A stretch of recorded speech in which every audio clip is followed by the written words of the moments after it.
Enigmas of the Zodiac.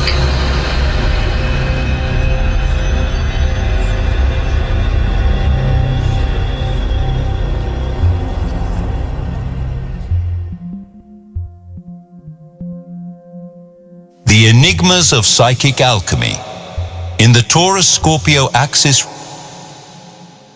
have you ever noticed that the greatest pains in your life do not stem from external problems, but from an invisible war taking place within your own psyche?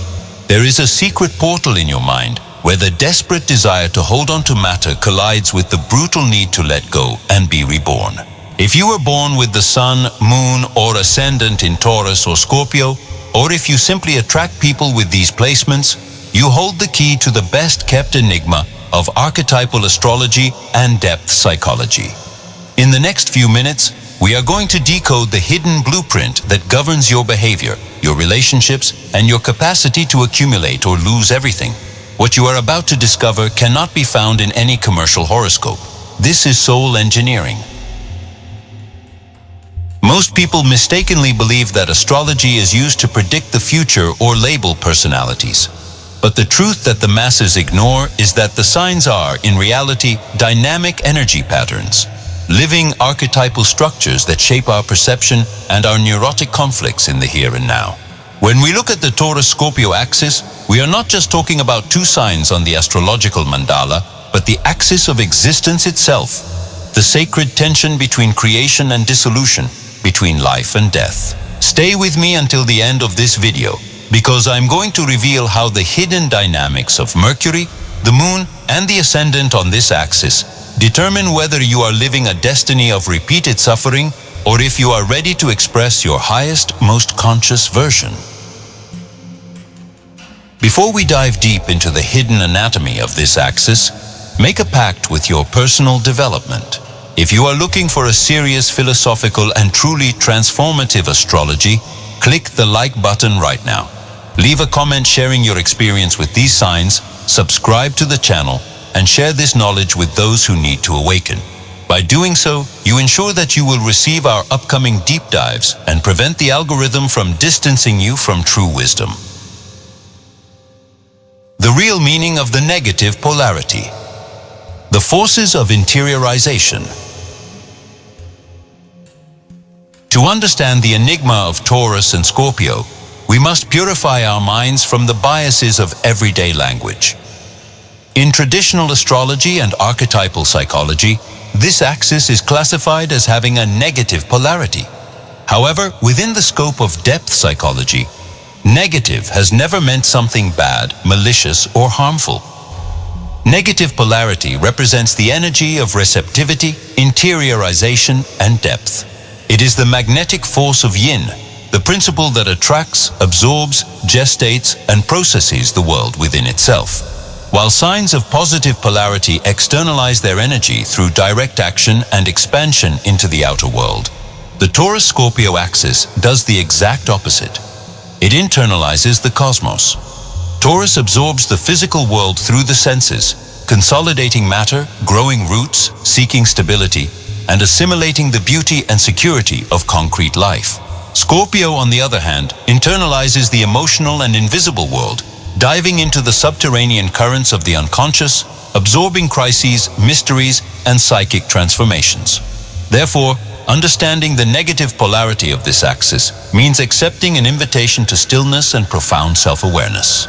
It means realizing that true evolution does not occur by making noise in the external world, but rather by deciphering the silences and energetic currents that inhabit our own inner temple. The Sun in the axis of matter and detachment. The Sun in the natal chart represents the core of consciousness, the organizing center of our identity, and the heroic path the soul must walk to achieve individuation. When the Sun shines through the archetype of Taurus, human consciousness receives the sacred mission to value, sustain, and honor the material dimension of existence. The Taurian individual brings an innate wisdom regarding the rhythms of nature, the patience required to plant and harvest, and the sacredness of the physical body. The psychological danger occurs when the Taurus energy pattern crystallizes into neurotic attachment, creating the illusion that inner security depends on the unyielding possession of objects, status, or people. Conversely, when the Sun is positioned in the opposite and complementary archetype of Scorpio, the heroic consciousness is called to walk the path of detachment and transmutation. Scorpio knows, at the deepest level of its cells, that matter is ephemeral and that the only constant in the universe is change. The Scorpionic consciousness is driven by the imperative to tear away superficial appearances and confront shadows, crises, and taboos. If Taurus accumulates to build the temple, Scorpio sets the temple on fire so the soul can break free from the ashes. Philosophically, this axis does not ask us to choose between one or the other. The Sun in Taurus needs to learn from Scorpio that true security is born from the ability to survive losses. The Sun in Scorpio needs to learn from Taurus that detachment only holds real value when one knows how to build and appreciate life. Together, they represent the perfect balance between preservation and renewal. The enigma of Mercury, the orbit of the mind and verbal affinity. One of the greatest mistakes of superficial astrological analysis is isolating the Sun without understanding how the mind processes that identity. This is where the enigma of Mercury comes in, the ruler of the linear mind, communication, and verbal articulation. Astronomically and astrologically, there is a fixed and immutable law. Mercury never moves more than 28 degrees away from the Sun. This technical premise completely changes our understanding of an individual's ease or difficulty in mental and verbal communication.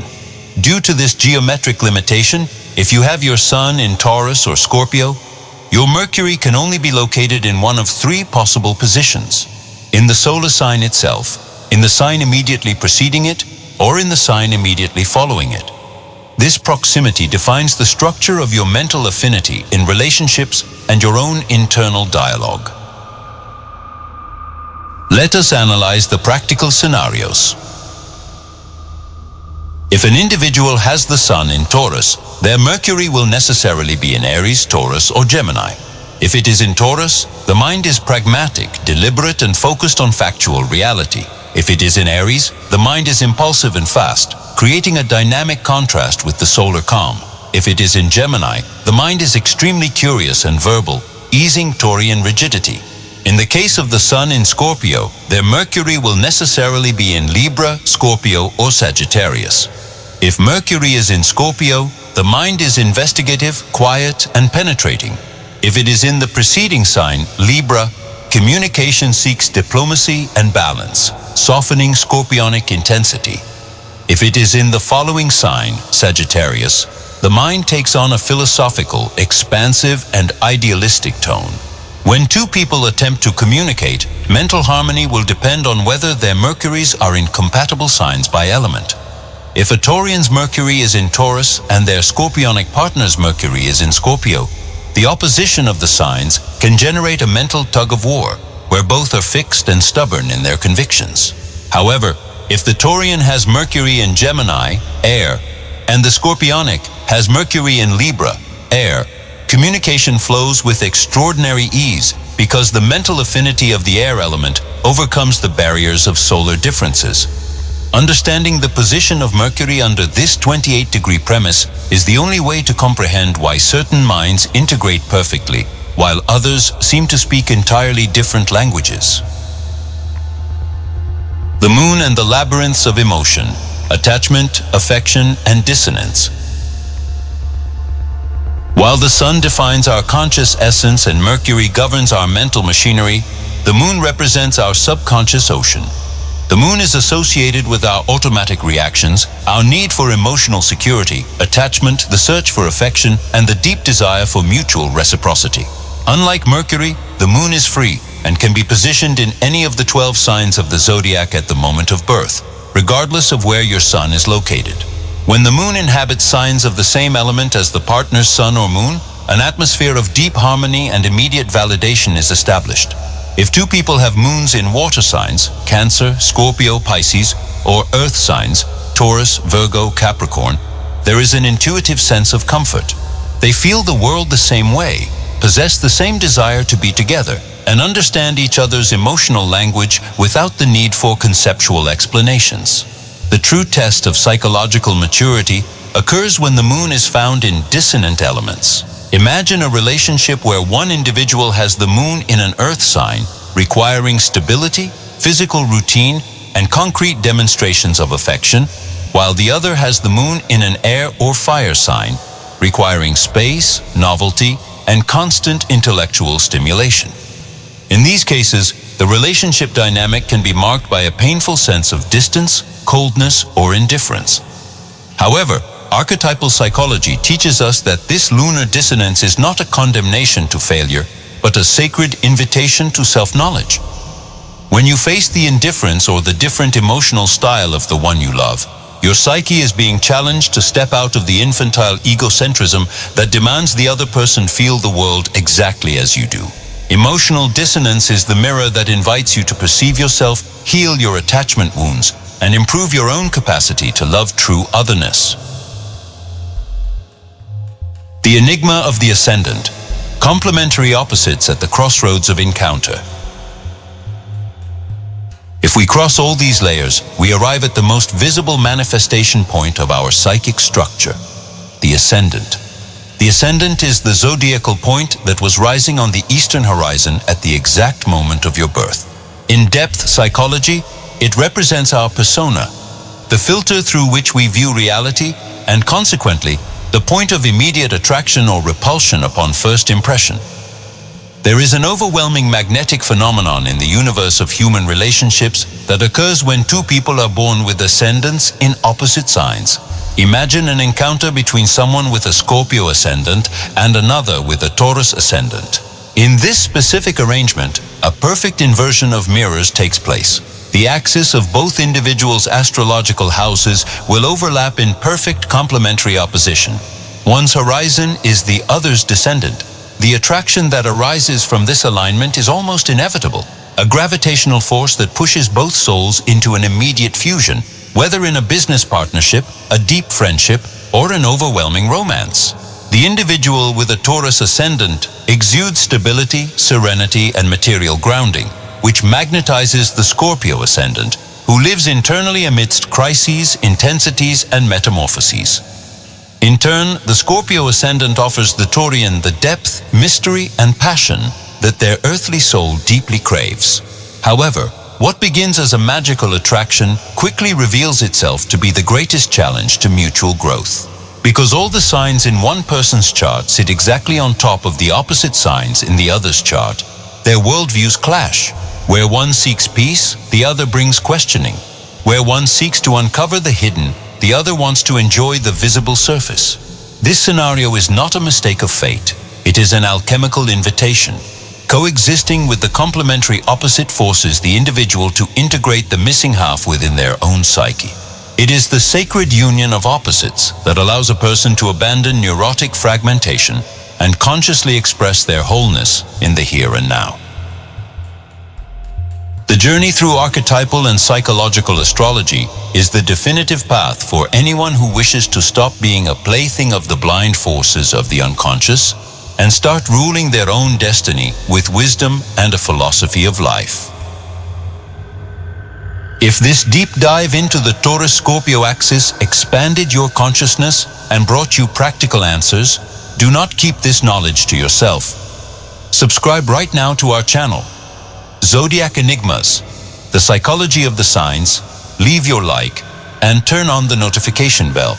I want to read your opinion in the comments. What is the next mystery you want to see decoded here? Would you like to understand the cosmic enigma of the Aries-Libra axis and the wounds of individuation?